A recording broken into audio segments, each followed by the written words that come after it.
Yeah, so let's break these down. Let's go one by one. Like I would love for you to kind of break down what are the different areas and kind of explaining like let's go sort of department by department and say like how are we still using AI? Because I do think it's important, right?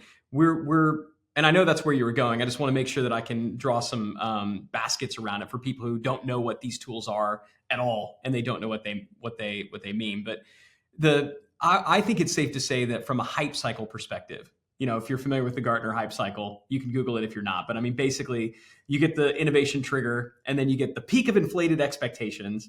Then it comes down because nothing could ever live up to all these expectations, and you're kind of in the trough of disillusionment.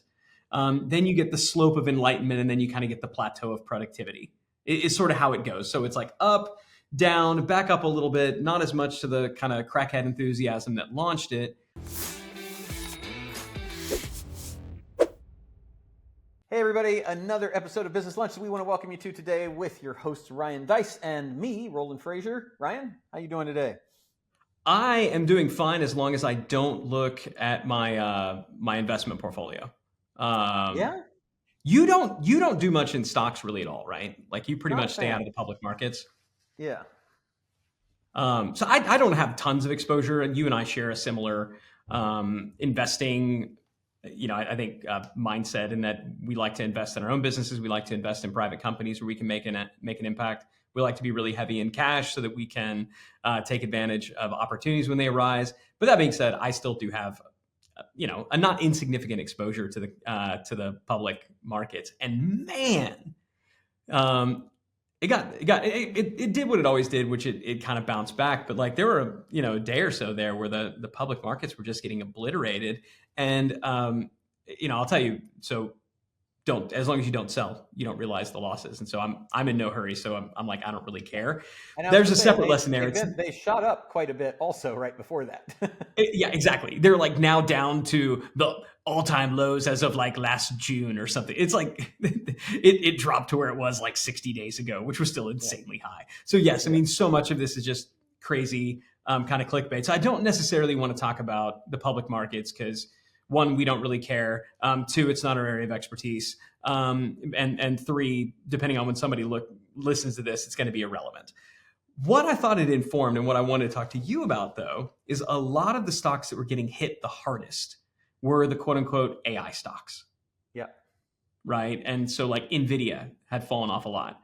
Amazon missed earnings a bit, but where investors really got spooked was when they announced that they were going to continue making massive capital investments in AI, and investors were like, no, we don't want to do that. We don't see that as a good thing. It used to be if you said you were going doubling down on AI, you got rewarded. Now you're getting punished.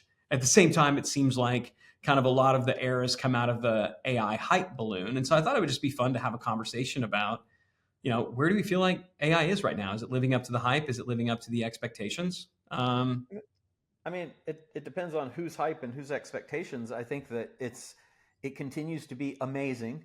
It is the investors are always way ahead of the curve with their expectations of what is going to happen, and it's always the rosiest of rose pictures when something new comes in, and that's I think supported and promulgated by the investment banking community and all the people that make money by having stocks go up. So that makes sense to me that there was a lot of hype around it. Also, it's a bit of a gold rush. They're wildcatting. If they drill the well in the right place, then it's a multiple grand slam home run. So for me, like what I see as far as when ChatGPT first came out, that was like crazy amazing, and all of the productivity increasing things that we were able to do with that were and continue to be just miles ahead of where we were before. We are actively using all the things that we discovered over the last, since that happened to today regularly. There was kind of like ChatGPT came, then there was several months of a lull, then there's Google saying, holy crap, we're way behind, we've got to have one too. And but we were working on it the whole time. And of course, Amazon has been in with Alexa and It looks like your Wi-Fi name or password I, has changed. I say that, So and I then think it your Wi-Fi immediately starts information. talking. The ALE. Is that what that is? Yeah, yeah. Gotta That's love that. amazing. With that unnamed thing that I can't say. They've been working on it over there at AWS for a long time. So like they're no strangers to tech investments, nor are they strangers to investors saying you're crazy, and then they do the opposite and end up making investors a ton of money. So, but as far as like what I've seen was that we had really about a year of just the GPT, Gemini kind of stuff.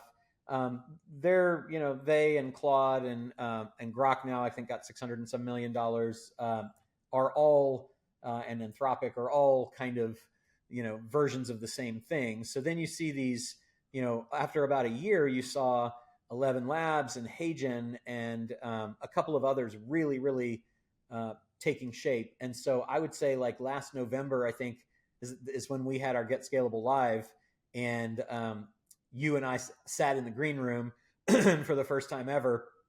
We recorded you and then had a video of you, talking just from that few minutes. And we use that stuff all the time now. So like in ads and welcome videos that are personalized at scale and, things like that, to actually have versions of us that are welcoming people with their own names and things like that. We have used Delphi now to become a live question answerer, so that people Yeah, can so ask let's break these questions. down. Let's go one by one. Like I would Yeah. love for you to kind of break down what are the different areas and kind of explaining, like, let's go sort of department by department Okay. and say, like, how are we still using AI? Because I do think it's important, right? And I know that's where you were going. I just want to make sure that I can draw some baskets around it for people who don't know what these tools are at all, and they don't know what they mean. But I think it's safe to say that from a hype cycle perspective, if you're familiar with the Gartner hype cycle, you can Google it if you're not. But I mean, basically, you get the innovation trigger, and then you get the peak of inflated expectations. Then it comes down because nothing could ever live up to all these expectations, and you're kind of in the trough of disillusionment. Yep. Then you get the slope of enlightenment, and then you kind of get the plateau of productivity. It's sort of how it goes. So it's like up, down, back up a little bit, not as much to the kind of crackhead enthusiasm that launched it. I want to go kind of point by point in terms of what we're doing, but where do you think we are in that cycle? Because you're somebody I'd who's say been, and I want to set the stage for those who don't know, you've been at the forefront of this for a while, not just talking about it, but actually doing it. Are we in the trough of disillusionment? Are we I beginning to don't kind think of so. climb back out of the slope to the slope of enlightenment? Where do you think we are? I don't think so. I think we might be teetering between the hype and the trough, but I don't think we're in a trough of disillusionment. I mean, investors might be, but I don't think users of AI are. I There's think the in terms, distinction.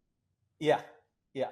I think that So that that's is, a and that's why I wanted to talk, about this with you because, investors and their perspective is so different than what the people who are actually using the tools perspective is. But what gets the yes, news and what gets hyped up and what gets the clickbaity headlines is the investor perspective. So yeah. let's talk user stuff. You're actually doing it. We're actually doing it. Our team is doing it. Can you kind of go? I don't know if you want to go like team by team or department by department, but talk about like what are we still doing today, even if everybody else has decided that AI was overhyped. What are we doing today to increase productivity? Yeah. So I'll tell you kind of like the different areas from a high level strategic, things that I find it to be really helpful for is having a conversation with it about things I'm thinking about doing to draw on it as an advisor. And so we've created um, prompts and GPTs that are actual expert advisors in each of the major areas of the business, from HR to finance to marketing to sales to strategy, and I Give me an find it to example. be so I can basically pull it. I can pull it up and say, I'm thinking about a new um, acquisition. I'm trying to figure out. Currently, our market is 1, 2, 3, 4, and we're looking to accomplish the following. And we're thinking about doing it from an acquisition. What are the types of companies that you would recommend that we look at in terms of categories or industries to acquire to help us achieve that goal? And then it will really help me to identify strategic acquisition candidates that I might not have thought of in addition to ones that I had. So functioning as that HR research assistant type capacity, right? Like if you were to have that well-informed, well-educated. I have a conversation with it. So I'm like I programmed the button on my iPhone, the top button, to pull up ChatGPT so that I can just basically hit that and just have a conversation. So I'm actually talking to it like a peer more than I am just using it to be a kind of a glorified Google, if that makes sense. So I'm getting more strategy out of it than that, and I'll also role play scenarios with it as well. In HR, I've used it multiple times to hire key people in terms of interview questions, in terms of best ways to do diligence, in terms of the description for their job and that sort of thing. That's been really, really helpful because when we're doing the live interviews for people, and it will suggest things that are questions that we wouldn't have thought of that are really, really good questions. I might be a little uncertain about something that they say or the way they answer. And so I'll kind of run that through the AI to say, this is how they answered that question. What does this mean to you in terms of the candidate's qualifications for this particular position? And that's been really, really, really cool. I mean, Can you think of it? Can you recall a specific example of when you did that? That sounds interesting. You hadn't told me about that before.